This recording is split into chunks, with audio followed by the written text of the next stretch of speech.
तो इस कहानी की शुरुआत हुई थी जीहोन से, एक हारा हुआ इंसान जिसके पास पैसे ना होने की वजह से उसकी फैमिली तक ने उसे छोड़ दिया था। जीहोन के पास अब अपनी बीमार मॉम के इलाज करवाने तक के पैसे नहीं थे। सर से पांव तक वो कर्ज में डूबा हुआ था। ऐसी सिचुएशन में जब उसके पास कोई रास्ता नहीं था, किसी ने उसे डेथ गेम खेलने का मशवरा दिया। लगभग 500 लोग ये डेथ गेम खेलने आए हुए थे। इस गेम में एक रोबोट थी, जो भी इंसान जरा से भी गलती करता था वो रोबोट उसे चुनकर मार देती थी। जिहोन ने अपनी जान बचाने के लिए, यहाँ सरवाइव करने के लिए, एक बूढ़ी कैंसर पेशेंट तक को धोखा देकर अपनी जान बचाई और आखिर ये गेम जीत कर यहाँ से निकल भी गया। लेकिन उसके दिल में जो दुख बैठ गया था वो 500 में से सिर्फ एक था जो ये गेम जीत के निकला था। बाकी सारे उस गेम के दौरान मारे गए। गेम को जीतने के बाद उसके हाथ बहुत पैसे लगे थे, लेकिन उसने इन पैसों को हाथ तक नहीं लगाया क्योंकि उसे रिग्रेट था इस चीज का कि उसकी वजह से सारे लोग मरे हैं। हालांकि ये उसने गेम प्लान नहीं की थी। फिर एक दिन एक अनजान आदमी उसे हॉस्पिटल में बुलाता है। जेहॉन ये देखकर हैरान परेशान कि ये वही गेम वाला बूढ़ा कैंसर पेशेंट था जो गेम में हार गया था, जिसे मार ही दिया गया होगा। लेकिन अब ये जिंदा सलामत उसके सामने था और इसके जरिए उसे एक घिनौनी सच्चाई ये पता चली कि लोग बस अपनी एंटरटेनमेंट के लिए यहाँ लोगों को मरवा देते थे। इस डेथ गेम में ये इंसान जो कैंसर पेशेंट था, इसकी लाइफ भी काफी बोर हो गई थी और अपनी लाइफ में थोड़ा मजा लाने के लिए इसने ये डेथ गेम बनाई थी। जीहोन को उस बूढ़े आदमी की बेरहमी पर बहुत गुस्सा आया और उसने ठान लिया कि वो इस गेम को बंद करवा कर रहेगा। इसके बाद हम मिले जुनहो से, एक पुलिस ऑफिसर जिसका भाई भाग चुका था पुलिस से कुछ फ्रॉड करके। अपने भाई को ढूंढते हुए जुनहो को उसके रूम से एक गेम वाला कार्ड मिला था। इन्वेस्टिगेशन करते हुए जुनहो जीहोन तक पहुंचा और उसे पता चला कि वो गेम में जाने वाला है और उसका पीछा करते हुए वो भी किसी तरह गेम में घुस गया। वो गेम में पार्टिसिपेट नहीं करने आया था, इसलिए उसने गेम के गार्ड्स में से एक गार्ड को मारकर उसका हुलिया ले लिया। वहां गेम में जाकर उसे इस गेम में होने वाले जुल्म का पता चला और उसने इस गेम के खिलाफ ही बहुत सारे सबूत इकट्ठे किए और इस आइलैंड से भागने में कामयाब भी हो गया। उसने ये सबूत सारे सेंड भी किए थे पुलिस को, लेकिन आइलैंड में सिग्नल ना होने की वजह से जुनहो की कोई भी चीज पुलिस को रिसीव नहीं हुई। उस पे जुल्म ये कि जुनहो पकड़ा भी गया फ्रंटमैन के हाथों। फ्रंटमैन वो आदमी है जो इस गेम को खिलाता है और यहाँ हमें ये देखकर हैरानी हुई कि जुनहो का भाई ही असल में फ्रंटमैन था। उसने जुनहो को गोली मारने से पहले अपना चेहरा दिखाया और जुनहो को गोली मार दी, जिसके बाद उन्हें लगा कि जुनहो मर गया है और उन्होंने उठाकर जुनहो को पानी में फेंक दिया। और यहाँ पहले सीजन का रिकैप खत्म होता है। नेक्स्ट सीजन की कहानी यहीं से कंटिन्यू हो रही है। सबवे स्टेशन पे हम अब जीहोन को देख रहे हैं जो अपनी बेटी से मिलने के लिए जा रहा है। सबवे स्टेशन पे उतरते ही उसकी नजरें दो आदमियों पे रुक गई। उन दोनों में से एक आदमी वही आदमी था जिसने जीहोन को स्क्विड गेम का कार्ड दिया था। ये बात समझ गया कि अब ये लोग दोबारा एक नई गेम के लिए लोगों को इकट्ठा कर रहे हैं, लेकिन वो अभी नहीं इनके बुरे इरादों में कामयाब होने नहीं देगा। वो भागते हुए उस आदमी तक पहुंचने की कोशिश करता है, लेकिन उसने फिर भी थोड़ी देर कर दी थी। वो आदमी वहां से जा चुका था। जिन्होंने उस आदमी के हाथ से कार्ड ले लिया जिसको वो गेम वाला आदमी कार्ड देकर गया था और फौरन उस नंबर पे कॉल मिलाई। कॉल मिलाते ही वो फ्रंटमैन को धमकी देता है कि मैं तुम्हें तुम्हारे इरादों में कामयाब होने नहीं दूंगा, मैं इस मरतबा इस गेम को चलने नहीं दूंगा। उसकी ये धमकियां सुनकर उल्टा फ्रंटमैन ही अब उसे धमकी देने लगा था। वो उससे कहता है जाओ तुम अपनी बेटी से मिलने जाओ, इन पंगों में ना ही पड़ो तो अच्छा है। ये सुनकर वो समझ गया कि फ्रंटमैन और उसके लोग आज भी किसी तरह उसके ऊपर नजर रखे हुए थे, लेकिन अब तक ये कैसे मुमकिन था। वो समझ गया कि जरूर उसकी बॉडी में कोई ट्रैकर लगा हुआ है। फौरन वॉशरूम में जाकर वो ट्रैकर अपनी बॉडी में ढूंढने लग जाता और उसे कान के नीचे अपनी बॉडी में लगा ट्रैकर मिल भी जाता है, जिसे उसने एक कटर से कट करके निकाल दिया। सीन कट हो गई। यहाँ हमने जुनहो को देखा जिससे लास्ट सीजन में फ्रंटमैन यानी उसके अपने ही भाई ने पानी में गिरा दिया था। पता चला कि उसे पानी से एक फिशरमैन ने रेस्क्यू कर लिया था और अब वो हॉस्पिटल में एडमिट था। काफी दिन गुजरने के बाद जिन्हो को इस टाइम होश आया है। दूसरी तरफ जीहोन जिसने अपनी बॉडी से ट्रैकर निकाला है, ट्रैकर निकालने के बाद वो अंडरग्राउंड हो गया ताकि स्क्विड गेम वाले उसे ट्रैक न कर पाए, जिसके बाद लगभग 2 माह का वक्त सीजन में गुजार दिया गया और हमें जिन्हो को दिखाया गया जो अभी तक अपने भाई को ढूंढ रहा है और ट्रैफिक पुलिस में है। अपने भाई को ढूंढने के साथ साथ उसका दूसरा मिशन स्क्विड गेम को बंद करने का भी बन गया था, क्योंकि उसने भी देखा था कि कैसे स्क्विड गेम में बेदर्दी से लोगों को मार दिया जाता था। वो जब ये केस अपने सीनियर से डिस्कस करने लगा तो किसी ने उसकी बात नहीं मानी, क्योंकि जब जिन्हों ने उस गेम के बारे में सारे सबूत इन लोगों को उस आइलैंड से सेंड किए थे तो वो इन लोगों तक पहुंच ही नहीं पाए थे और ऐसे सबने मान लिया था कि जिन्हो झूठ बोल रहा है। सीन कट होकर हमें जिहोन को दिखाया गया जिसे अब फ्रंटमैन ने ट्रैक कर लिया था। फ्रंटमैन उसका दरवाजा नॉक करता है। करते हुए जब जिहोन ने दरवाजा खोला तो फ्रंटमैन 2 कटे हुए सर उसके सामने लेके आया, जिनकी आंखें एकदम से खुल गई और यहाँ पर जीहॉन की भी आंख खुल गई और हमें पता चला ये सिर्फ उसका एक सपना था। बेकर जैसे ही वो उठा उसके दरवाजे पे किसी ने नॉक किया। ये गैंगस्टर था जिससे पिछले सीजन में जीहॉन ने बहुत सा कर्ज लिया हुआ था, लेकिन अब गैंगस्टर जीहॉन के लिए ही काम करता था। अपने साथियों के साथ मिलकर सबवे स्टेशन पर उन लोगों को ढूंढने का जो स्क्विड गेम के लिए लोगों को मैन्युपुलेट करते हैं। अब वही टाइम आ चुका था जिस टाइम में 2 साल पहले जिन्हों को स्क्विड गेम में इंगेज किया गया था। इसीलिए अब वो गैंगस्टर को हर सबवे स्टेशन पर लड़कों को जगह जगह खड़े करने की ड्यूटी देता है, जिसके लिए उसने गैंगस्टर को 1 मिलियन यौन भी दिए थे और साथ ही ये वादा भी किया था कि अगर उन्होंने उस आदमी को किसी भी तरह ढूंढ निकाला जो स्क्विड गेम में लोगों को फंसाता रहा है और अब भी फंसा रहा है, तो जिन्हों इन्हें 1 बिलियन यौन इनाम के तौर पर भी देगा। इनाम की रकम सुनते ही गैंगस्टर का तो मुंह खुला का खुला रह गया। उसने अपने लड़कों को भी लालच दी कि जो भी उस आदमी को ढूंढेगा उसे इनाम की आधी अमाउंट मिल जाएगी। जिन्होंने ये लालच इसलिए दिया था ताकि सब लोग दिल लगाकर काम करें और अगर इस मर्तबा इन्हें वो आदमी ना मिला तो इन्हें पूरे 1 साल का और इंतजार करना पड़ जाएगा और इस 1 साल में उस गेम के जरिए बहुत से लोगों की मौत भी हो जाएगी। दूसरी तरफ जिन्हों भी स्क्विड गेम वाला आइलैंड ढूंढने की कोशिश में है। ये काम वो उसी फिशरमैन के साथ मिलकर कर रहा है जिसने उसकी जान बचाई थी। जहाँ से जिन्हों उस फिशरमैन को मिला था ये लोग उसके आसपास के सब आइलैंड देख चुके थे और अभी तक स्क्विड गेम वाले आइलैंड तक नहीं पहुंच पाए थे। सिंकट होकर हमें गैंगस्टर को दिखाया जाता है जो अपनी एक नई टीम को ट्रेनिंग दे रहा है। उसने सबको बताया कि उन लोगों को सबवे स्टेशन पे एक ऐसे आदमी को ढूंढना है जो सूट पैंट पहने हुए होगा, हाथ में उसका पैसे से भरा ब्रीफकेस होगा और वो सबके साथ दार्जी गेम खेलेगा और उसके बाद उन्हें एक कार्ड देकर जाएगा। सब अपने काम पर लग जाते हैं और काफी दिन के सब्र के बाद 2 आदमियों को आखिर वो बंदा मिल भी जाता है। सबवे स्टेशन पर ही 2 लोगों के साथ दार्जी गेम खेलते हुए वो उसकी लोकेशन अपने बॉस गैंगस्टर के साथ जिन्हों को भी भेज देते हैं और खुद भी उसका पीछा करना शुरू कर देते हैं, जो अब एक कन्वीनियंस स्टोर पर जाकर बहुत सारे ब्रेड्स और लकी ड्रॉ कार्ड्स खरीद कर भीख मांगने वाले लोगों के पास गया है। इन भीख मांगने वाले लोगों के सामने उसने 2 चॉइसेस रखी, एक ब्रेड और एक लकी ड्रॉ की। तकरीबन सभी लोगों ने लकी ड्रॉ चूज किया लेकिन कोई भी नहीं जीत पाया, जिसके बाद इस आदमी ने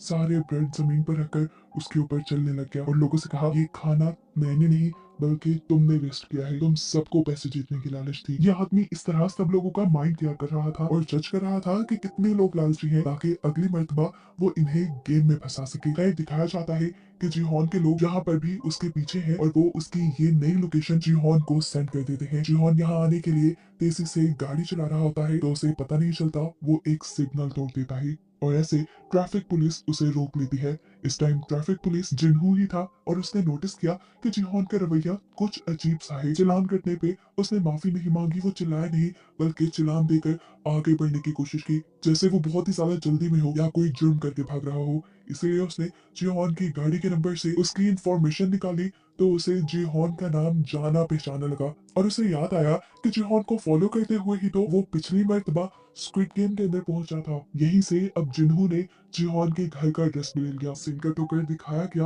कि वो दोनों आदमी जिससे स्क्विड गेम वाला बंदा मिल गया था वो जीहॉन के आने से पहले ही उसको पकड़ने का फैसला करते हैं और डिसाइड करते हैं कि इनाम की रकम वो आधी आधी कर लेंगे। जब वो दोनों उस आदमी को मारने के लिए उसके करीब थे तो उसी आदमी का शिकार हो गए। जीहॉन जब तक यहाँ पहुंचा तो उसे सिर्फ सड़क पे लगा खून दिखाई दिया और वो समझ गया कि वो दोनों उसके लोग उस जालिम आदमी के हाथों मारे गए। ऊपर से देखने को मिला कि वो आदमी जीहॉन पर नजर रख रहा था। जीहॉन के जाने के बाद जब वो कमरे में आया तो पता चला कि उसने जीहॉन के आदमियों को अब बंदी बनाया हुआ है। वो इनके साथ भी डेथ गेम खेलता है क्योंकि उसे भी डेथ गेम खेलने में मजा आता था। गेम तो बच्चों वाली थी, स्टोन पेपर सीजर, पर उसने शर्त रखी थी जो हारा वो मारा जाएगा। ऐसे ही जब उनका एक साथी हारता है तो यह आदमी उसे गोली मार कर खत्म कर देता है और फिर दूसरे आदमी से जिन्हों का एड्रेस पूछता है। जिन्हों का एड्रेस पता चलते ही वो उस आदमी को छोड़कर वहां से चला गया। यहाँ शाम में जिन्हों जब अपने घर पहुंचा तो वो आदमी उससे पहले ही उसके घर में छुपा बैठा था।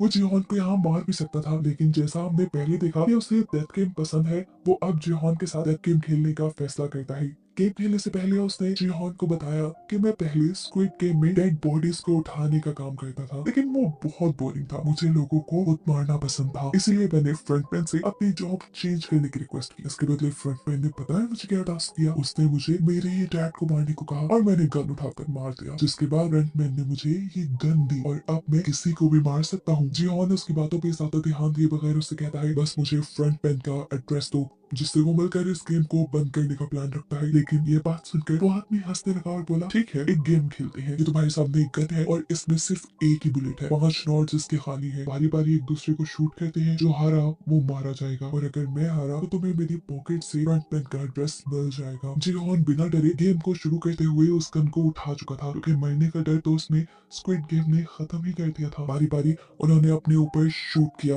और चौथी बारी पर जब वो आदमी अपने ऊपर गन पॉइंट करता है तो इस मर्तबा वो खुद को शूट कर चुका है। वो खुद ही अपनी जाल में फंसकर मारा गया। जिहोन जीत गया और अब जिहोन को उसकी पॉकेट से फ्रंटमैन का एड्रेस भी मिल गया।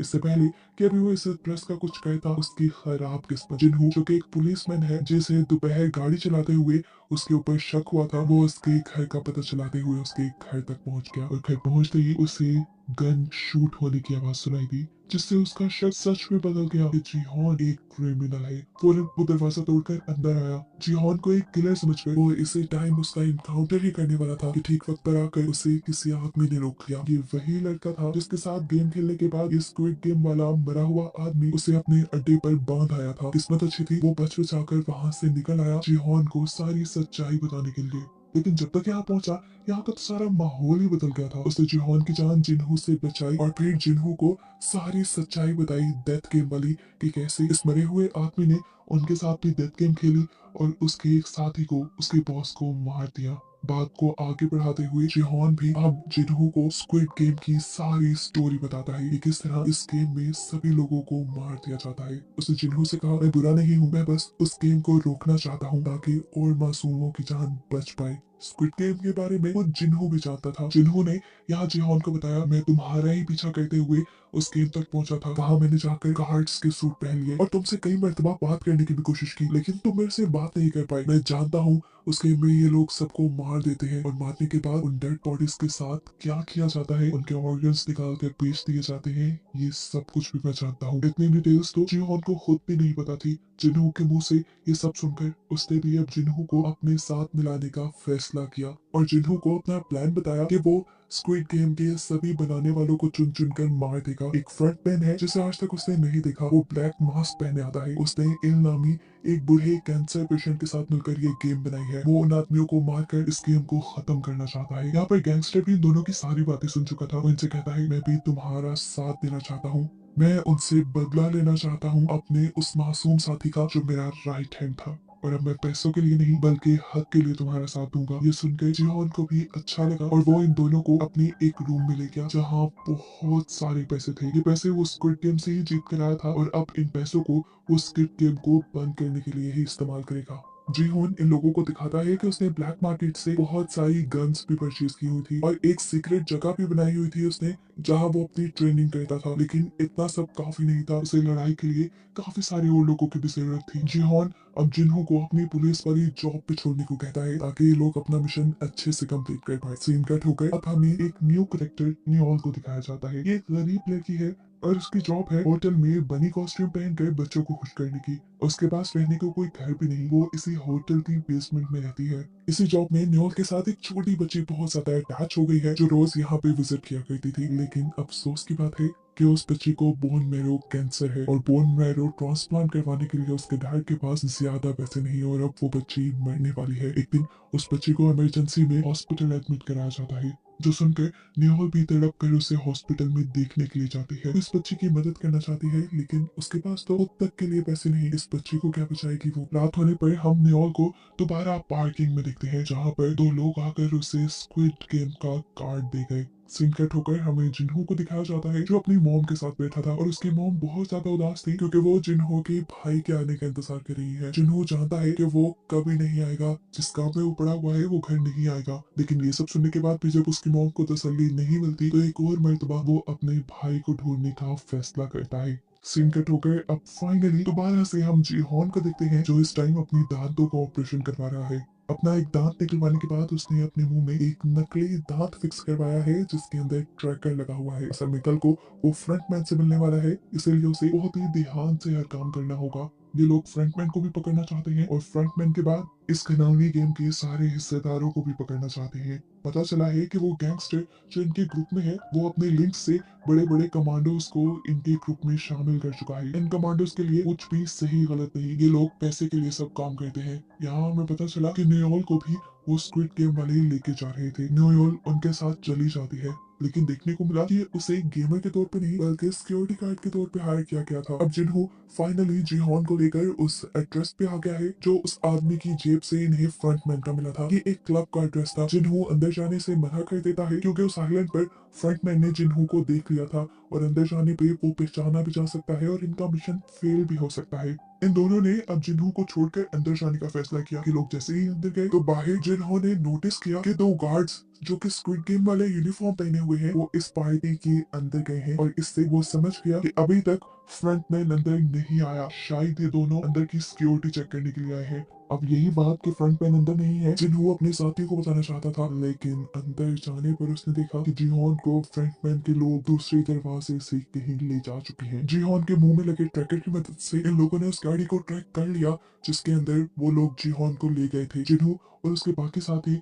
उस गाड़ी का पीछा करने लगे और सही वक्त देखकर वो उस गाड़ी पर हमला करके वहां से फ्रंटमैन को किडनैप करना चाहते थे, लेकिन फ्रंटमैन तो उस गाड़ी में था ही नहीं। इस गाड़ी में लगे हुए एक डिवाइस की मदद से फ्रंटमैन जिहोन से बातें कर रहा था और ट्रैकर में आने वाली आवाजों से जिन्हों और उसके लोगों को लग रहा था कि फ्रंटमैन उसी गाड़ी में है। ये बात वो ठीक तरह से अपने साथियों को बता भी नहीं पाया कि गाड़ी के अंदर फ्रंटमैन नहीं है। वो कॉल के जरिए ही फ्रंटमैन से बात करते हुए उसे किसी तरह मनाने की कोशिश करता है कि तुम इस गेम को बंद कर दो, मासूमों की जानें लेना बंद करो। जिस पे फ्रंटमैन ने उसे कहा, मैं जबरदस्ती किसी को इस गेम में इन्वॉल्व नहीं करता, सब खुद ऐसे ही लालच में आते हैं। फ्रंटमैन ने बड़ी ढिठाई से बोला, मैं तो एक सोशल वर्क कर रहा हूँ। जो सुनकर अब जिहोन को गुस्सा आ गया और उसने बोला, तुम्हारे काम को कैसे सोशल वर्क कहा जा सकता है? तुम तो लोगों की मजबूरियों का फायदा उठाकर उन्हें मार देते हो। जो सुनकर फ्रंटमैन हंसने लगा और बोला, अरे मेरी बात सुनो, जो लोग इस गेम खेलने के लिए मानते हैं वो पहले से ही लाइफ में हार चुके होते हैं इस दुनिया के लिए, बस वो किसी गन से ज्यादा नहीं। और बस मैं उस गन को खत्म कर रहा हूँ और उससे बाकी लोग इंटरटेन हो रहे हैं, इसमें बुराई क्या है? दूसरी तरफ इस गाड़ी से बाहर हमें दिखाया जाता है कि फ्रंटमैन के स्नाइपर जिन्हों और उसके सभी साथियों की गाड़ियां पंचर कर चुके थे ताकि वो लोग आगे उसे फॉलो ना कर पाए। इस चीज को जानते हुए जिहोन भी इस गाड़ी से निकलने के लिए यहाँ ड्राइवर को शूट करने की कोशिश करता है, लेकिन उसे पता चला कि ये पूरी गाड़ी बुलेट प्रूफ है। साथ ही ड्राइवर ने भी बुलेट प्रूफ कपड़े पहने हुए हैं और वो अब इस गाड़ी में फंस चुका है। ये देखते हुए जिहोन वापस बैठ गया और अब उसके दिमाग में एक नई खिचड़ी बनने लगी। पता नहीं क्या सोचकर उसने फ्रंटमैन से दोबारा इस गेम में हिस्सा लेने को बोला। वो ऐसे तो इन सबको मना नहीं पाया था, लेकिन अब उसको लगता है कि वो गेम में जाकर इस गेम में होने वाली सारी ज्यादतियों को रोक सकता है। अब वो बंदा जो इस गेम को बिल्कुल पसंद नहीं करता वही ये गेम खेले तो इस तो मजे का हो सकता है। इसलिए फ्रंटमैन ने भी उसे गेम में दोबारा एनरोल कर लिया और अब उसे बेहोश करके ये लोग स्क्विड गेम के अंदर ले गए। जिन्हों फौरन उनका पीछा करने के लिए एक बोट के अंदर ट्रैकर्स लगा लेता है और उसी फिशरमैन के जरिए उन आइलैंड को ढूंढने के लिए निकल जाता है जहाँ पर वो जिहोन को लेकर जा रहे होंगे। यहाँ जिहोन को दोबारा दिखाया जाता है जिसकी यहाँ स्क्विड गेम के बेड पर खुली है। उसे अपना पुराना ही नंबर दिया गया है।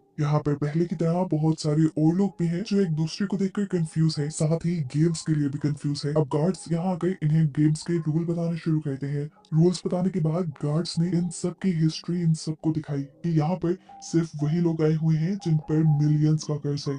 ये सब बताने के बाद गार्ड्स ने इन्हें बताया कि जीतने वाले को 45.6 मिलियन यॉन मिलेंगे। इस गेम के पूरे 6 राउंड होंगे, एक दिन में एक राउंड खेला जाएगा और हर गेम के बाद वोटिंग भी होगी कि क्या इन्होंने ये गेम कंटिन्यू रखना है या नहीं। और अगर ये लोग गेम बंद करने का डिसाइड करते हैं तो सभी प्लेयर्स को जीते हुए पैसे डिवाइड करके दे दिए जाएंगे। ये एक नया रूल था। जिहोन जान गया कि ये उसी की वजह से डाला गया है। आगे बढ़कर सबने कॉन्ट्रैक्ट साइन कर लिया। जिहोन ने देखा तकरीबन सभी रूल्स पुराने थे, बस कुछ एक आध नए थे। इसके बाद यहाँ एक एक करके सभी प्लेयर की पिक्चर्स ली गई। इस गेम को खेलने यहाँ पर कोरिया का एक फेमस रैपर भी आया हुआ था जिसे देखकर सब हैरान थे। उसके साथ पिक्चर भी बनवाना चाहते थे। उसने सबसे वादा किया कि यहाँ से बाहर जाते ही वो सबको एक एक पिक्चर देगा। यहाँ देखने को मिला कि जिहोन का एक दोस्त भी यहाँ आया हुआ था और ये लोग तकरीबन 3 साल बाद मिल रहे थे। जिहोन के गायब होने की वजह से उसका एक दोस्त उससे बहुत ज्यादा नाराज था। तब जिहोन उसे कहता है, मैं बाहर जाकर तुम्हें सब सच बता दूंगा। तुम इस जगह गलत आ गए हो, तुम्हें नहीं आना चाहिए था और अब अगर तुम्हें अपनी जान प्यारी है तो जिस तरह मैं कहूँ तुम्हें उस तरह ही करना है। खैर अब गेम भी शुरू होने वाली थी, सभी लोग बाहर ग्राउंड पे आ गए। ये पुराना ही ग्राउंड था। जिहान समझ गया कि ये गेम भी पुराने वाली ही है। सीन कट हो गए। अब हमें जिन्हो को दिखाया गया जो जिहान का ट्रैकर ट्रैक करते हुए आइलैंड तक पहुंच भी गया है, लेकिन यहाँ उन्हें कोई ऐसी फैसिलिटी नहीं मिली जिसमें गेम खेली जा रही हो। ट्रैकर को ट्रैक करते हुए ये लोग एक फिशरमैन तक पहुंचे और देखा गया कि जिहान का ट्रैकर यहाँ चारे में पड़ा था। ये देखते हुए उन्होंने फिशरमैन को ही मारना शुरू कर दिया और उससे इन्वेस्टिगेट करने लगे इस ट्रैकर के बारे में। तब फिशरमैन ने जवाब दिया कि मुझे तो ये चारा फ्री मिला था। वहाँ गेम के अंदर भी जिहोन परेशान था कि जिन्हो और उसकी टीम इन सबको रेस्क्यू करने के लिए क्यों नहीं पहुंची। कहीं उसके ट्रैकर में तो कुछ गड़बड़ नहीं। कैमरे से छुपते हुए वो अपने मुंह से जब अपना टूटा हुआ दांत निकालता है तो ये देखकर हैरान रह जाता है कि उसमें ट्रैकर ही नहीं था और गेम वालों ने गेम में आने से पहले उसका ट्रैकर वाला दांत निकाल दिया। और वो समझ गया कि अब वो बहुत बड़ी मुसीबत में है। किसी को तो क्या बचाना, वो खुद भी इस गेम से नहीं निकल सकता। फिर भी वो सबकी जान बचाने का इरादा तो रखता था, इसीलिए उसने सबसे कहा कि इस गेम को आप लोग वैसे ही खेलेंगे जैसा मैं कहूंगा, वरना आप लोग मारे जाएंगे। अब गेम भी स्टार्ट हो चुकी थी। जिहोन सबको अपने एक्सपीरियंस से गाइड करते हुए उस वक्त में आगे लेकर जा रहा था जब डॉल का मुंह पीछे होता था। सभी लोग जिहोन की बात मान रहे थे, लेकिन बहुत से लोगों को यकीन नहीं था कि जिहोन सच बोल रहा है। ऐसे ही वो रैपर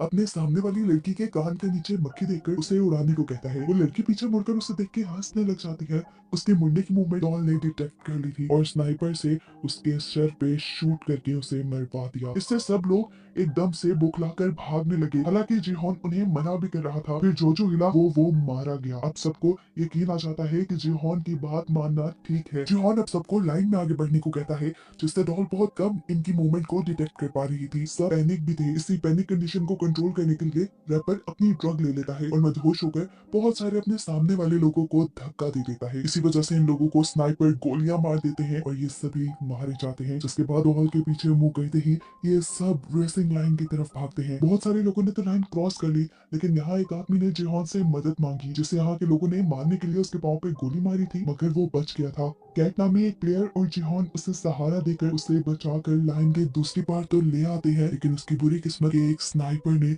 उसके सर पर शूट करते हुए उसे मार डाला और ये स्नाइपर नियोल ही थी। उसकी इस हरकत से सारे गार्ड्स को भी गुस्सा आया था। यहाँ पे कोई भी गार्ड सर पे गोली नहीं मारता था। सर पे गोली मारने से लोगों की बॉडी के ऑर्गन्स जल्दी डैमेज हो जाते थे, जिनको इन स्क्विड गेम वालों ने बेचना होता था।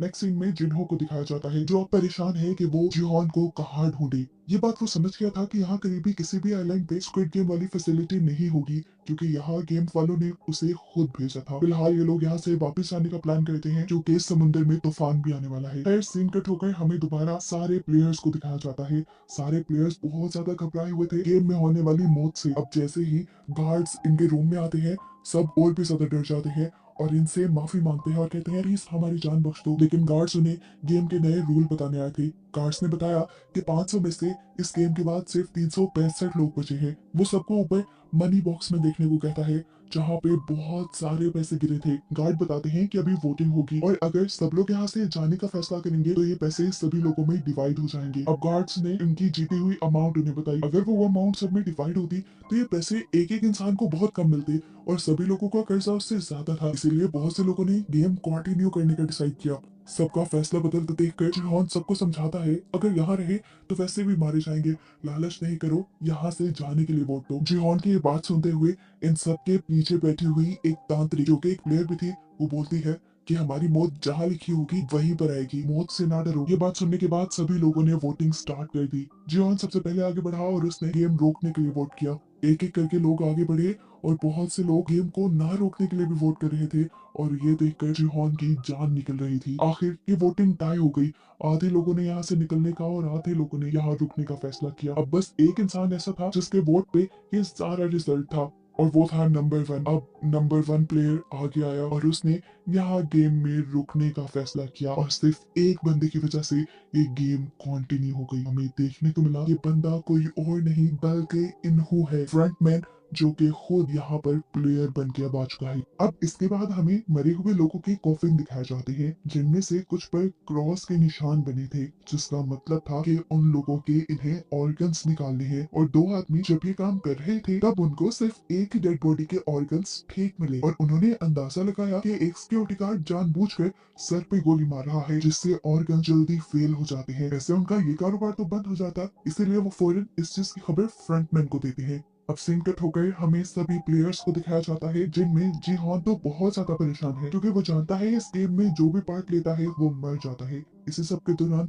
इन्हू बाकी सभी प्लेयर्स को लेकर उसके पास आया और उसने जीहान से कहा, देखो तुम पहले भी इस गेम में आ चुके हो, तुम एक्सपीरियंस्ड हो, तुम हमारी मदद कर सकते हो जिससे हम लोगों की जान भी बच जाए और हमें पैसे भी मिल जाए। ये सुनने के बाद जीहान उन्हें बताता है कि पिछली मर्तबा हमने दूसरी गेम डलजोना गेम खेली थी, जिसमें शुगर कैंडी के अंदर से हमने शेप्स निकालनी थी। ट्रायंगल सबसे इजी शेप थी और अम्ब्रेला सबसे ज्यादा हार्ड। ये सुनकर इन्हों बोला, जिसने अम्ब्रेला चुना होगा वो तो सबसे बड़ा बेवकूफ होगा। उसकी ये बात सुनकर जीहान को याद आया कि पिछले सीजन में जीहान ने ही अम्ब्रेला चुना था। खैर सारा क्राउड यहाँ से चला गया और अकेले में इन्होंने जीहान से सवाल किया, तुम दोबारा इधर क्यों आए हो, तुम्हारे पास तो बहुत पैसा है। जीहान दुखी हुआ और बोला, वो पैसा मेरा नहीं बल्कि मरे हुए लोगों का था, और ऐसे ही अब भी जो हम पैसे जीतेंगे वो भी मरे हुए लोगों के होंगे। इन्हों से कहता है, तुम ज्यादा नहीं सोचो। उसकी ये बात सुनकर जीहान उसी पे भड़क गया और बोला, तुम चाहते तो इस गेम को रोक सकते थे, तुमने ये गेम क्यों नहीं रोकी। इन्होंने जवाब दिया, क्योंकि यहाँ पे बहुत से लोग गेम खेल कर पैसे कमाना चाहते हैं। सबका कर्ज उन पैसों से ज्यादा था जो हमने कल जीते थे। उनकी ये बहस खत्म करवाते हुए जीहान का दोस्त उससे कहता है, अच्छा ठीक है, अब हमें एक नई स्ट्रेटेजी प्लान करनी चाहिए अगली गेम्स के लिए, ताकि हम ज्यादा लोगों की जान बचा सकें। दूसरी तरफ हम देखते हैं कि एक और जगह बहस चल रही थी। यहाँ पे एक जैक नाम का यूट्यूबर था, साथ ही साथ वो डिजिटल करेंसी को भी डील करता था और उसके इस काम में बहुत से लोगों की इन्वेस्टमेंट थी, जिसमें वो रैपर थॉमस भी था। लेकिन डाउनफॉल आने की वजह से सारे के सारे पैसे डूब गए, इसीलिए वो ये गेम खेलने आया हुआ था। थॉमस और उसका दूसरा साथी उसे मारने लग जाते हैं, ये कहते हुए कि तुम्हें हमारे पैसे वापस देने पड़ेंगे। जीहान और उसका दोस्त इस लड़ाई को रुकवाते हैं। इसके बाद सभी अपने अपने बिस्तर पे चले गए। बेड पे लेटने के बाद इन्होंने जीहान से माफी मांगी उसके गलत बिहेवियर के लिए और बताया कि गेम में रुकना उसके लिए इसलिए जरूरी था क्योंकि उसकी वाइफ को लिवर कैंसर था, उसको लिवर ट्रांसप्लांट की भी जरूरत थी। और जब उसने लिवर ट्रांसप्लांट के लिए बहुत सारे पैसे इकट्ठे किए, कर्ज लिया, तो उसके डिपार्टमेंट वालों को लगा कि उसने करप्शन की है, जिसकी वजह से उसकी जॉब भी चली गई और अब उस पे बहुत बड़ा कर्ज भी है। वो ऐसे बिना पैसे लिए यहाँ से नहीं जा सकता। उसको इमोशनल हुआ देखकर जीहान भी उसकी मजबूरी समझ गया और उसने भी ठान लिया कि अगले गेम में वो सबका साथ देगा। सीन कट होकर हमें दिखाया गया कि अब यहाँ के नए फ्रंटमैन के सामने नोयोल को बुलाया गया है, क्योंकि वो लोगों के सर में गोली मार रही थी। जब फ्रंटमैन उससे वजह पूछता है तो वो बताती है कि पुराने फ्रंटमैन ने मुझसे यही डील की थी कि यहाँ पर बेकार लोगों को मारना है। मैं सर में गोली इसलिए मारती हूँ कि उनके अंदर जान होती है। जिस पर वो आदमी बताता है कि तुमने आइंदा सर पे गोली नहीं मारनी, देखो हम उनके ऑर्गन्स निकालते हैं और उनके ऑर्गन्स कई लोगों की जान भी बचा सकते हैं, तो याद रखना आइंदा तुमने गोली नहीं मारनी, वरना बेचने के लिए हमारे पास तुम्हारे भी ऑर्गन्स हैं। और मैं जानता हूँ तुम अपनी बेटी को वापस पाने के लिए जिंदा रहना चाहती हो। यहाँ इनकी बातों से हमें नेहोल की जिंदगी के बारे में पता चलता है कि वो कोरियन मिलिट्री में थी, लेकिन एक जंग में जब वो हिस्सा लेने गई तो पीछे से उसकी बेटी गुम हो गई और आज तक वो अपनी बेटी को ढूंढ रही है। सीन कट होकर अब हम जुनहो को देखते हैं, जो अपने ऑफिस में आकर कमिश्नर से मदद मांग रहा है, ये सारी कहानी बताते हुए, लेकिन उसके पास कोई सबूत नहीं। इसलिए कमिश्नर से कहते हैं, तुम जानते हो ना, सबूतों के बगैर हम किसी भी चीज पे एक्शन नहीं ले सकते और तुम्हारी कहानी यकीन के काबिल भी नहीं। मुझे लगता है कि तुम्हारी दिमागी हालत खराब होने लगी है। ये कहते हुए कमिश्नर वहाँ से उठकर चले जाते हैं और पता चलता है कि जिन्हों ने अपने हाथ से अपनी जॉब भी खो दी। लेकिन जिन्हों अभी भी हार मानना नहीं चाहता था, इसलिए उसने अपनी पुरानी टीम को दोबारा यूनाइट किया स्क्विड गेम वाला आइलैंड ढूंढने के लिए। सीन कट होकर अब हमें दोबारा गेम का सीन दिखाया गया, जहाँ पे अब वो डंजन गेम स्टार्ट हो गई थी। जीहान के कहने पर सबने ट्रायंगल चुना था, लेकिन जैसे ही सबने बॉक्स खोला तो एक ट्रायंगल के अंदर छोटे छोटे कई ट्रायंगल्स थे। ये देखकर सभी डर गए और जीहान पे चिल्लाने लगे। जीहान भी डर गया और तब उसकी आंख खुल गई और हमें पता चला ये सिर्फ उसका बुरा सपना था। खैर अब सब उठ भी चुके थे, दूसरे गेम का टाइम भी हो गया था। इन्हें अब एक नए ग्राउंड में लेके आया जाता है, जहाँ कर जीहान हैरान परेशान था क्योंकि ये गेम पहले उसने नहीं खेली थी। जब बाकी सब लोग आके जीहान से इस गेम के बारे में पूछते हैं तो वो बताता है ये कोई नई गेम है और मुझे इसके बारे में नहीं पता। ये सुनकर सब उस पर भड़क गए। इससे पहले कि ये सब लोग उसे मारना शुरू कर देते, इन्हों दरमियान में आ जाता है और ये लड़ाई रुकवा देता है। यहाँ पर अब इन्हें 5-5 लोगों की टीम बनाने को कहा गया था। डैनी जो कि प्रेग्नेंट थी और जैक की गर्लफ्रेंड थी, जैक उसके पास आकर उसे कहता है कि तुम मेरी टीम में आ जाओ, लेकिन डैनी इनकार कर देती है क्योंकि अब उसे जैक के साथ नहीं रहना था। वो अब जीहॉन की टीम के पास गई और उसने उनसे कहा, प्लीज आप लोग मुझे अपनी टीम में ले लें, मैं प्रेग्नेंट हूँ और मुझे कोई और अपनी टीम में नहीं ले रहा। ये लोग मान जाते हैं और इन सब की एक टीम बन जाती है। अब हमें दूसरी टीम को दिखाया गया जिसमें कैट, मैडी और दो माँ बेटा पार्क और ग्योंग थे और तभी जबरदस्ती तांत्रिक आकर इनके ग्रुप में शामिल हो गई। टीम्स बनाने के बाद इन सबको बताया गया कि सारी टीम के पाँव बांध दिए जाएंगे और इन्हें एक गोल सर्कल में एक साथ घूमना होगा और 5 मीटर के बाद एक गेम होगी जिस गेम को खेलते हुए इन्हें आगे बढ़ना है और एक दिए हुए टाइम के अंदर इन्हें अपना सर्कल कंप्लीट भी करना है। गेम्स के नाम सुनते ही इन सब लोगों ने आपस में कोऑर्डिनेट किया और जो जिस गेम में अच्छा था उसे वो खेलने की जिम्मेदारी दी। खैर गेम स्टार्ट हो जाती है और पहली दो टीम्स को एक साथ खेलने के लिए दिया जाता है। पहली टीम डाची को बहुत अच्छे से खेलती है और तेजी से आगे बढ़ती है, लेकिन वो स्टोन को स्टोन से मारने में कामयाब नहीं हुए। स्टोन उनका आगे गिर गया था। एक साथ जब ये लोग उसे लेने के लिए आगे बढ़ गए तो गिर गए। टाइम काफी वेस्ट हो रहा था। खैर वो इस राउंड को भी पार करके आगे बढ़ गए। अगला गेम था इन्हें लट्टू को घुमाना। जो पहली मर्तबा में तो इनका एक टीम मेंबर नहीं कर पाया, लेकिन अगली मर्तबा में उसने ठीक से कर लिया। जबकि दूसरी टीम वो तो अभी अपनी पहले ही राउंड में फंसी हुई थी। फिर वक्त खत्म हो गया और दूसरी टीम को गोलियां मारकर स्क्विड गेम वालों ने मार दिया और वो टीम जिसने काफी सारे राउंड पूरे कर लिए थे वो भी अपना टाइम पे सर्कल कंप्लीट नहीं कर पाई थी और ऐसे उन्हें भी गोलियां मारकर मार दिया गया। ये देखकर सभी बहुत ज्यादा डर गए, घबरा गए। यहाँ पर अब सब लोगों की लाशें उठाई जा रही थी। एक बंदा अभी जिंदा था, मरा नहीं था। इन्होंने उसको भी उठाकर कॉफिन में डाला और उसके कॉफिन पे क्रॉस का निशान बना दिया। लेकिन फिर यहाँ पर न्योल आई और उसने आकर उस आदमी के सर पे गोली मारते हुए उसे जान से मार डाला। ये चीज फ्रंटमैन ने भी देख ली थी और उसकी इस हरकत से फ्रंटमैन के साथ उसके सारे गार्ड भी गुस्से में आ गए। खैर अब अगली टीम की बारी आ गई। ये कैट की टीम थी।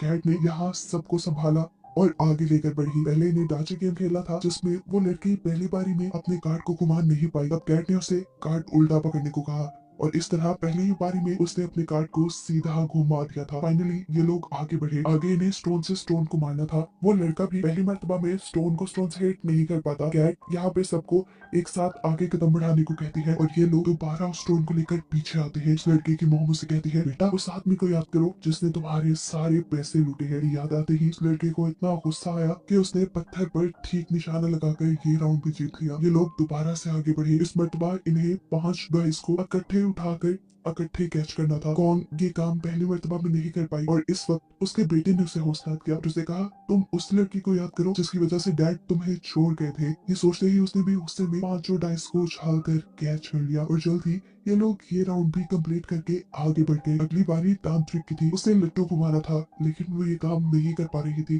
पहली मर्तबा दूसरी मर्तबा जब ये काम नहीं कर पाती तो वो रोने लग जाती है और कहती है, हम सब बस अब मर जाएंगे। उसका हौसला टूटते देखकर कैट उसे जोर जोर से थप्पड़ लगाती है और लट्टू उसकी आंख के करीब करते हुए कहती है, अगर तुमने ये नहीं किया तो मैं तुम्हें मार दूंगी। वो लड़की अब कैट से डर गई और उसने तेजी से लट्टू को बनाकर घुमाया और फाइनली ये लोग ये राउंड भी जीत गए। अगले राउंड में इन्हें पॉम पॉम को पांव से उछालना था और ये काम करना था कैट ने सबका मुंह दूसरी तरफ करवाया और बड़ी ही आसानी से पॉम पॉम को 5 मरतबा उछाल कर ये लोग आगे बढ़े और फाइनली टाइम से पहले ही इन्होंने अपना पूरा सर्कल कंप्लीट कर लिया। उनकी इस जीत से सब लोग इस तरह खुश थे जैसे सब लोग जीत गए हों, लेकिन दूसरी वाली टीम जो वक्त पे अपना सर्कल कंप्लीट नहीं कर पाई उन्हें गोलियों से भूनकर मार दिया गया। फिर इसी तरह गेम चलती रही। कोई टीम जीती तो कोई हारी और जो हारी उन्हें गोलियों से मार दिया गया। आखिरी बारी आई जिहॉन की टीम की। उन्होंने अपनी साथ वाली टीम को भी ऑल द बेस्ट कहा और गेम स्टार्ट कर दी। पहला गेम डैनी ने खेला, दूसरा गेम जिहॉन के दोस्त ने खेला, तीसरा गेम खेला उनके ग्रुप में आए हुए ली ने, जिसने पहली ही बारी में 5 डाइस को उठाकर अपने हाथ में कैच कर लिया था और उसने बताया कि वो इस गेम में एक्सपर्ट है क्योंकि वो अपनी बहनों के साथ ही खेलता रहा है। चौथा गेम इन्होंने खेलना था, उसे लट्टू को घुमाना था। पहली मर्तबा वो ठीक नहीं कर पाता और ये लोग आगे जाकर इकट्ठे उस लट्टू को उठाते हैं। दूसरी मर्तबा जब वो ये करने लगता है तो जानबूझकर वो लट्टू को पीछे फेंक देता है। उसकी ये चाल किसी को समझ नहीं आ रही थी। ये लोग पीछे से लट्टू को लेकर आए और अब इन्होंने ऐसा ड्रामा किया कि जैसे वो अपने हारने से बहुत ज्यादा परेशान है, वो अपने आप को मारने लगा तो जी हॉन ने उसे समझाया कि देखो तुम याद करो कि बचपन में तुम ये कैसे घुमाते थे, और इस मर्तबा इन्होंने लट्टू को ठीक से घुमा दिया। अगली बारी जो हॉन की थी, उसे पम पम को 5 मर्तबा पाँव से हिट करना था। 4 मर्तबा तो उसने आसानी से कर लिया, लेकिन 5वीं मर्तबा पम पम आगे की तरफ बढ़ा। इससे पहले कि वो जमीन से टकरा जाता, इन्होंने जी हॉन का पाँव आगे करके ये गेम जितवा दी और वो लोग वक्त से पहले जीतकर बहुत खुश हुए। लेकिन उनके साथ वाली टीम वो वक्त से पहले या वक्त पर वो काम नहीं कर पाई और इस तरह वो टीम मारी गई। ये देखकर जिहॉन को काफी दुख हुआ है। वो अपने रूम में वापस आ गए जहाँ बहुत से लोग उन्हें जिंदा देखकर इसलिए नाराज थे क्योंकि उन्हें लग रहा था कि अब जीते हुए पैसे डिवाइड हो जाएंगे। इसी दौरान गार्ड्स भी रूम में आ गए। गार्ड्स ने इन्हें इस गेम के जीतने वाली प्राइस इन्हें दिखाई और बताया कि इस मर्तबा 110 लोग मरे हैं और अब सिर्फ 255 लोग बाकी रह गए हैं, जिस लिहाज से हर जीतने वाले के पास अब 78 मिलियन युआन आ सकते हैं और अब दोबारा वोटिंग होगी। अगर लोग इस गेम को बंद करने के लिए वोट करेंगे तो ये पैसे सब में डिवाइड हो जाएंगे। बहुत से लोगों को ये पैसे बहुत कम लग रहे थे। जिहॉन ने अपनी टीम को कहा कि तुम लोग गेम को बंद करने के लिए वोट करना, तुम लोग को जितने पैसे चाहिए मैं यहाँ से निकल कर तुम्हें दे दूंगा। जिहॉन की बात उसकी टीम ने मान ली और सबसे पहले इन्होंने वोट किया गेम बंद करने के लिए। दूसरी बारी पार्ट की थी। पार्ट की मॉम गोंग ने उसे कहा कि तुम गेम बंद करने के लिए वोट करना, देखो हमारे दोनों के पैसे मिलाकर तुम्हारा कर्जा उतर जाएगा। लेकिन पार्क ने इस गेम को कंटिन्यू रखने का फैसला किया क्योंकि उसका कर्जा कहीं ज्यादा था और उसने अपनी मॉम को अपने कर्जे के बारे में नहीं बताया था। वोटिंग आगे बढ़ती रही। देखते ही देखते देखने को मिला कि बहुत सारे लोगों ने ये गेम कंटिन्यू रखने की बात की है। ये देखते हुए जिहोंग और इन लोगों पर भड़कने लगे और बोले इतने सारे लोगों के मरने के बावजूद भी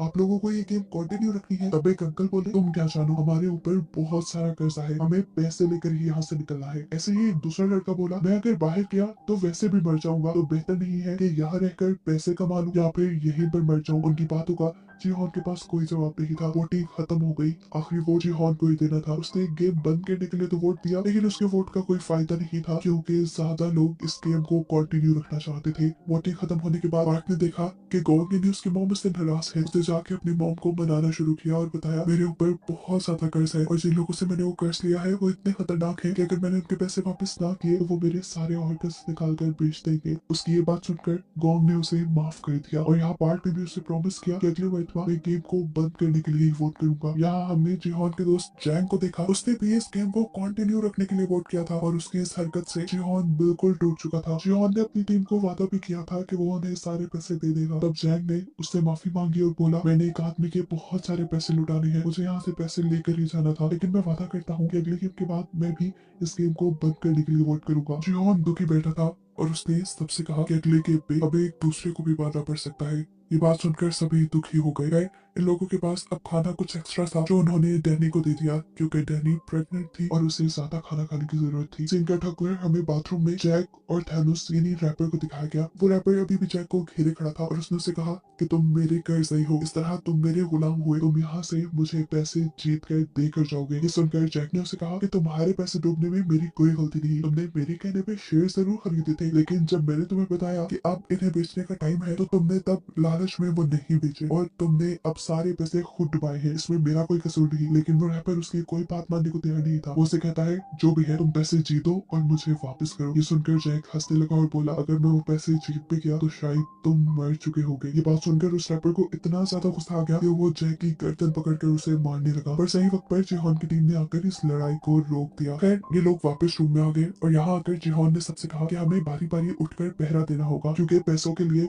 मैंने देखा है लोग खुद जानवर बन जाते हैं और अपने दूसरे ही टीम मेंबर्स को मार देते हैं ताकि प्राइज मनी उनको मिल जाए। रात में हम देखते हैं कि जिहोन ने काफी देर पहरा, जिसके बाद जैंग उठा। जैंग ने उसे कहा जिहोन तुम सो जाओ, अब मैं पहरा देता हूँ। मुझे आज भी याद है कि तुम आखिरी मरतबा मेरे से पैसे लेने आए थे लेकिन अगर मेरे पास होते तो जिहोन मैं सच में तुम्हें दे देता। जिहोन ने यहाँ उसे कुछ नहीं कहा और यहाँ उनकी बातों से हमें पता चला कि उनकी दोस्ती बहुत गहरी बहुत पुरानी है। वो बचपन से स्कूल टाइम यहाँ तक के जॉब भी उन्होंने एक साथ की थी और इस चीज का अंदाजा इन्हों को भी उनकी बातों से हो गया था। सारी बातें छोड़कर अब जैंग जिहोन से पूछता है तुम्हारे पास इतने पैसे थे तो तुम वापस गेम में क्यों आए। जिहोन ने इस बात का जवाब नहीं दिया बल्कि एक नया सवाल जैंग से पूछा कि अगर मैं यहाँ गेम में मर जाऊं तो तुम मेरे हिस्से के पैसों का क्या करोगे। ये सुनकर वो उदास हो गया और उसने बोला ऐसी बातें नहीं करो, हम एक साथ जीत के बाहर जाएंगे। तब जिहोन ने जवाब दिया हाँ मैं भी यही चाहता हूँ कि हम साथ जिंदा बाहर जाएं, लेकिन अब मैं हार रहा हूँ, ये लोग मेरी बात नहीं समझ पा रहे। खैर सीन कट होकर फाइनली अब हम जिन्हों को देखते हैं जो दोबारा जिहोन को ढूंढने के लिए सफर शुरू कर चुका है और यहाँ नया दिन भी चढ़ गया है। सभी लोगों को दोबारा गेम के लिए तैयार होने को कहा गया, साथ ही साथ सभी गार्ड्स भी तैयार हो गए।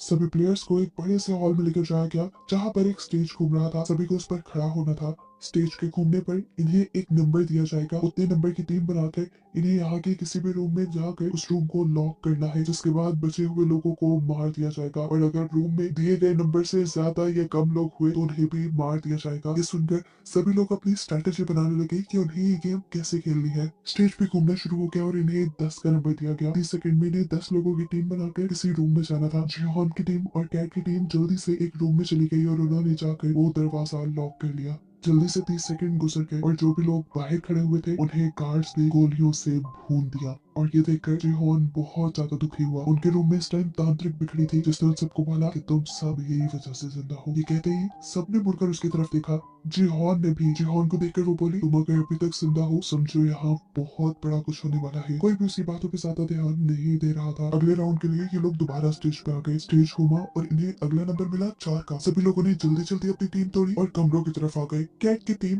तांत्रिक को छोड़कर अपने रूम में बंद हो गई थी, जबकि जिहोन की टीम ने इन्हू को छोड़ दिया था। और फिर उसके बाद पहले की तरह बचे कुछ लोगों को मार दिया गया। गार्ड्स ने देखा कि एक रूम में 3 लोग थे। गार्ड्स ने उनको भी पकड़कर मार डाला। ये लोग जब रूम से बाहर आए तो तांत्रिक अजीब सी नजरों से उन्हें देख रही थी, जबकि जिहोन और उसकी पूरी टीम इन्हू के लिए परेशान थे। लेकिन इन्हू सेटिस्फाई था। उसने कहा कि मैं लोगों से जल्दी दोस्ती कर लेता हूँ, इसलिए मैं बच गया। फाइनली अगला राउंड शुरू हुआ और इन सबको 3-3 का नंबर मिला। इन लोगों ने अपनी दोबारा टीम तोड़ी और आगे बढ़े। गोंग अपने बेटे पार्क के साथ आगे जाना चाहती थी, लेकिन 2 लड़कों ने जबरदस्ती पार्क को पकड़कर अपने रूम में ले गए और गोंग ये देखकर परेशान हुई कि उसके बेटे ने उसे छोड़ दिया। वो वही परेशान खड़ी थी कि ठीक वक्त पर जिहोन और इन्हू आए और उसे पकड़ते हुए एक रूम में ले गए। वहाँ बैठकर भी गोंग बहुत ज्यादा परेशान थी, क्योंकि उसके बेटे को उसकी बिल्कुल भी परवाह नहीं थी, चाहे उसकी मॉम मर भी जाए। उसके बात सुनकर जिहोन और इन्हू को भी दुख हुआ। ये लोग दोबारा रूम से बाहर आए, जहाँ पर पार्क भी इस चीज से दुखी था कि उसने अपनी मॉम को छोड़ दिया, लेकिन गोंग ने उसे गले लगाकर संभाल लिया। इधर कैट और मेडी भी गोंग से मिले, जिनको एक तीसरे बंदे ने मिलकर बचा लिया था और वो भी अब से इनकी टीम का मेंबर बन गया था। फिर अगला राउंड भी शुरू हो गया।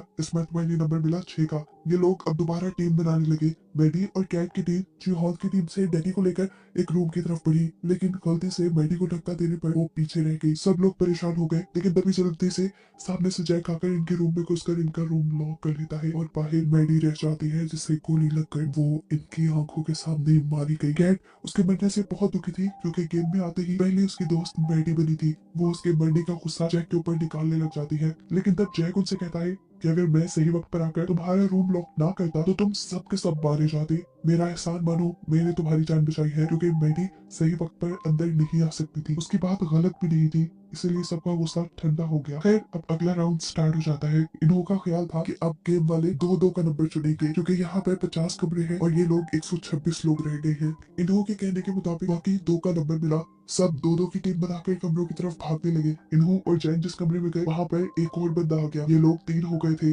अगर इन्हें गार्ड्स देख लेते तो मार देते। तब इन्होंने अपनी जान बचाने के लिए उस तीसरे आदमी की गर्दन पकड़कर उसे मार दिया, जो देखकर जैन भी घबरा गया।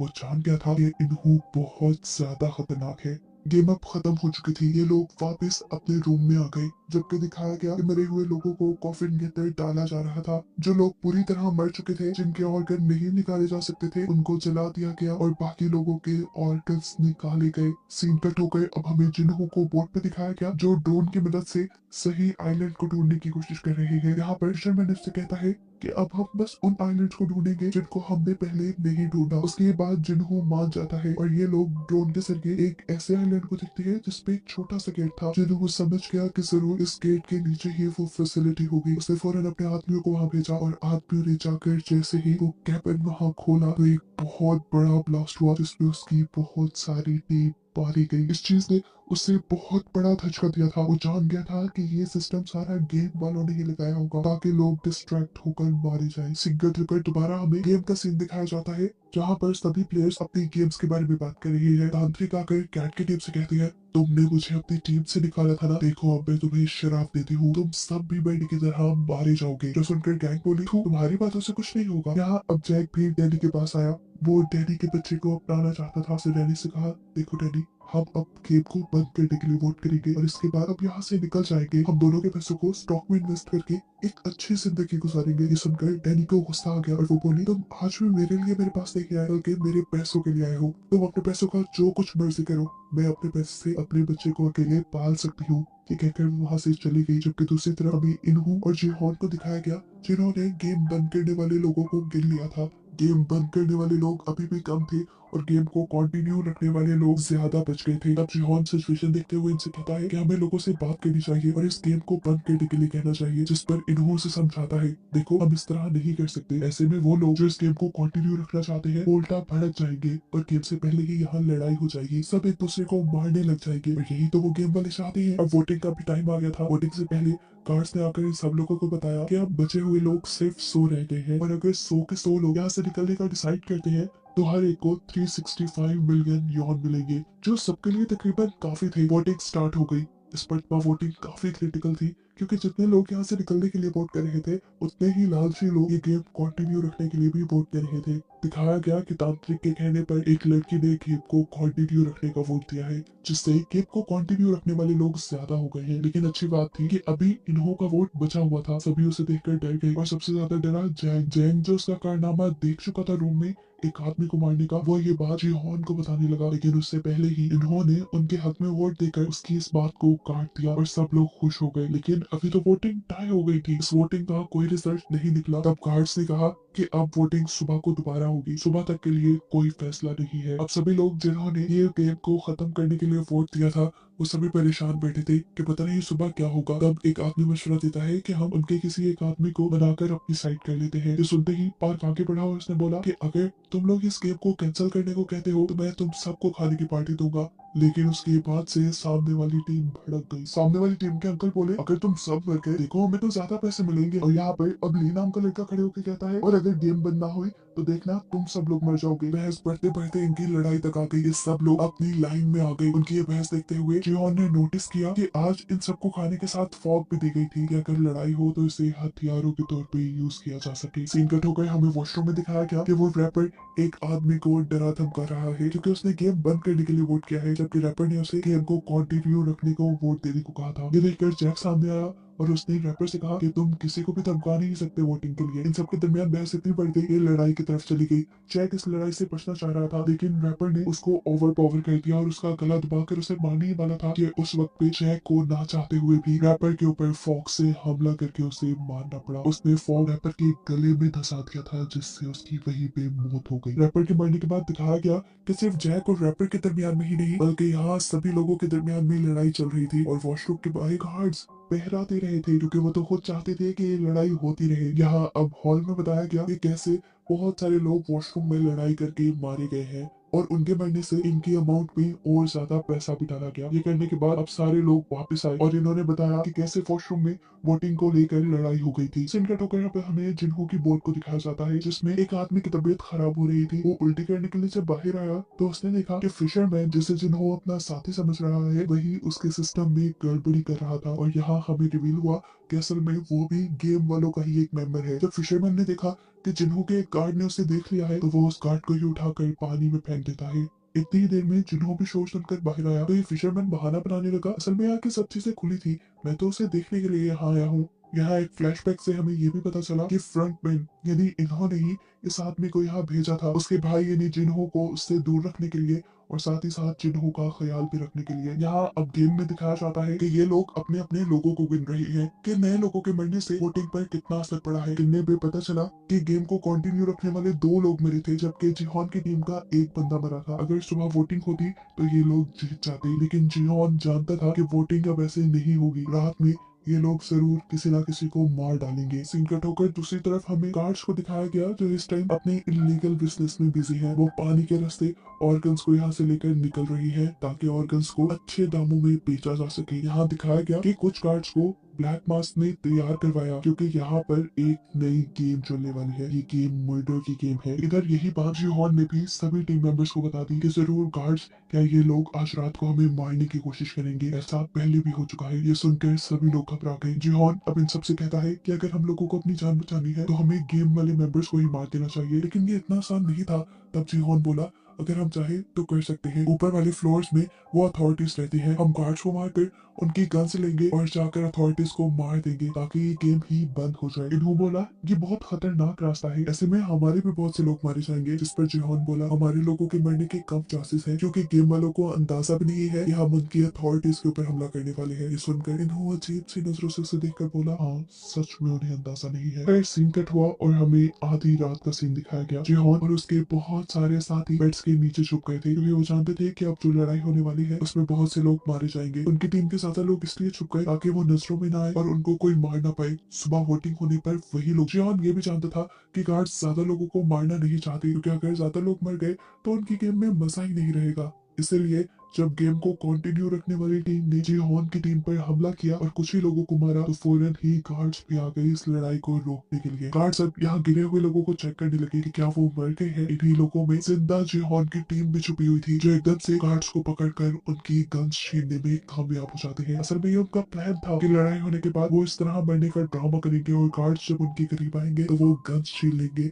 और इन्हीं गन्स से जाकर वो अथॉरिटीज पर हमला करेंगे। ये देखते हुए और भी गार्ड्स यहाँ आ गए अपने गार्ड्स को रेस्क्यू करने के लिए और लोगों को कंट्रोल में करने के लिए। जीहॉन की जान बचाने के लिए इन्होंने ही अपने ही गार्ड्स की गन लेकर अपने ही गार्ड्स को मारना शुरू कर दिया, क्योंकि वो किसी को भी शक में नहीं डालना चाहता कि वो खुद अथॉरिटी है। ये चीज देखते हुए अब नए फ्रंटमैन ने सभी गार्ड्स को अपने कमरे में वापस बुला लिया। सभी यहाँ से बाहर निकलने लगे, लेकिन एक गार्ड के बाहर जाने से पहले ही वो दरवाजा बंद हो गया और गार्ड ने अपने आप को सरेंडर भी कर दिया इनके सामने। लेकिन तब जीहॉन ने उस गार्ड को नहीं मारा। अब जीहॉन का एक आदमी दूसरी टीम के लोगों को मारना चाहता था जिन्होंने उनकी टीम पर हमला किया था, लेकिन यहाँ जीहॉन उसे रोक देता है और कहता है हम उन्हें नहीं मारेंगे। लेकिन वो आदमी बासित था कि हमें उन्हें मार देना चाहिए, वो पैसों के पीछे भागने वाले दरिंदे हैं। तब जीहॉन बोला, देखो अगर हमने उन्हें मार दिया तो हम में और उनमें कोई फर्क नहीं रहेगा। वैसे भी हमने ये हथियार इन लोगों को मारने के लिए नहीं लिए, हमने ये हथियार लिए हैं उन लोगों को मारने के लिए जिन्होंने ये घिनौनी गेम बनाई है और जोर से चला रहे हैं। खैर अब जंग का टाइम शुरू हो चुका था, इन्हें आगे बढ़ना था। जैंग ने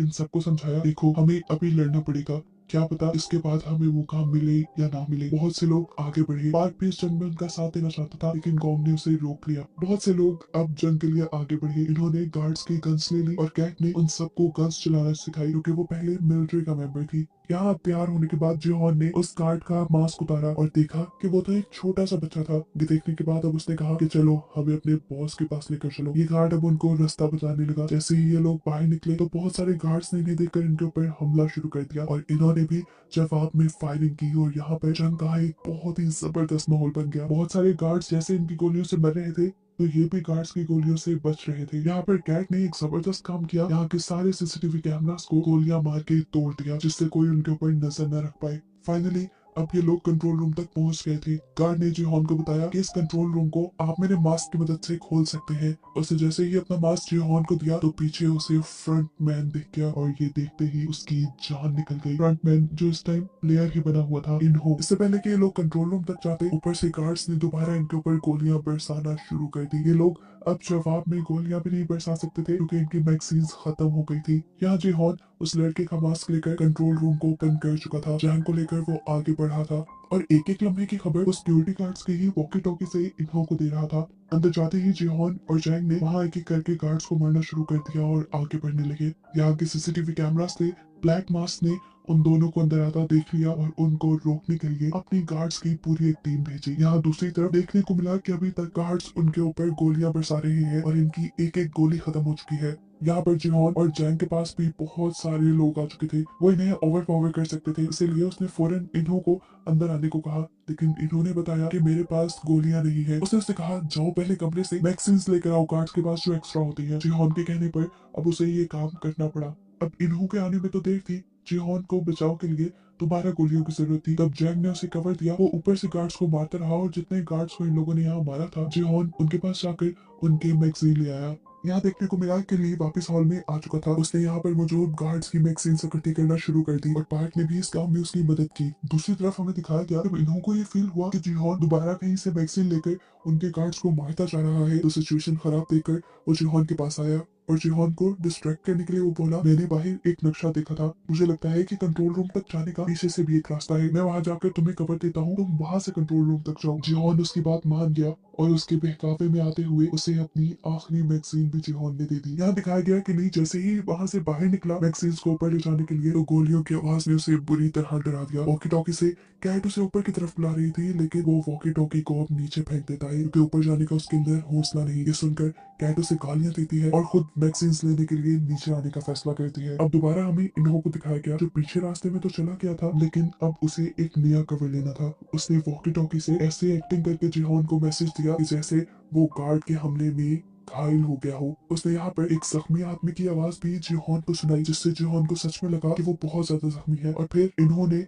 उस सामने वाले आदमी को भी गोली मारकर मार दिया। ये सब वॉकी टॉकी से जिहान सुन रहा था और अब जिहान को ऐसे लगा जैसे इन्हो मारा गया हो और इस चीज से वो बहुत ज्यादा दुखी हो गया। वो तो इन्हो को अपना दोस्त समझ रहा था, ये नहीं जानता था कि इन्हो ही सबसे बड़ा गद्दार है। अंदर कैट जो अब मैगजीन्स लेकर बाहर की तरफ बढ़ रही थी, उनके रूम में भी बहुत सारे गार्ड्स आ गए। कैट ने पहले इन्हीं को मारने का फैसला किया, लेकिन गैंग ने उसे रोक दिया और कहा कि तुम इन्हें नहीं मारो। पता नहीं क्यों कैट ने उसकी बात मान ली। कैट के सही वक्त पर बाहर ना पहुंचने की वजह से सब लोग अब सरेंडर करने की पोजीशन पे आ गए, क्योंकि वहाँ गार्ड्स की तादाद ज्यादा हो गई थी और वो लोग लड़ भी नहीं सकते थे। इसी तरह गार्ड्स ने सामने आकर यहाँ एक एक करके सबको मार दिया। सीन कट होकर हमें दिखाया गया कि जिहोन और जैंग ने भी सरेंडर कर दिया था, क्योंकि उनके पास भी गोलियां खत्म हो गई थी। और तब उनके सामने आया फ्रंट मैन, यानी खुद ही इन्हो, जो उससे पूछता है जिहोन तुम्हें तो दोबारा यहाँ आके काफी मजा आया होगा है ना, लेकिन तुमने जो यहाँ किया वो अच्छा नहीं किया और इसकी अब तुम्हें सजा मिलेगी। वो अब उसके ऊपर बंदूक तानता है, लेकिन मार देता है जैंग यानी उसके दोस्त को, ताकि उसके दिल में दर्द बढ़ जाए। अपने फ्रेंड को मरता देखकर जिहोन जोर से चिल्लाया और बस यहीं पे ये सीजन खत्म हो गया, बहुत सारी मिस्ट्रीज के साथ।